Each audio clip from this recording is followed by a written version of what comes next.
How to create reels on Facebook Lite. So hello guys, welcome back to my YouTube channel. In this quick tutorial I'll be discussing about how you can easily create a reels on Facebook Lite. So let's get started.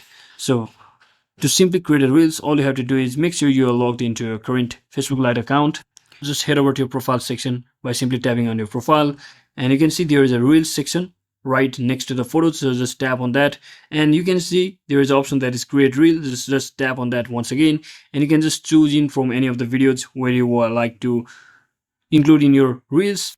So from over here, you can basically choose any of the song you would like to include on your video, and you can also edit or trim your video just like this accordingly, and you can also add more clip to that particular existing clip. And once you are satisfied with everything, you can also include this text like this, and once you are satisfied, you can finally click on this button that is done and simply click on next. And you can also set your who can see your reel. So I'll simply set it to friends for now, which is default, and just give your caption just like this.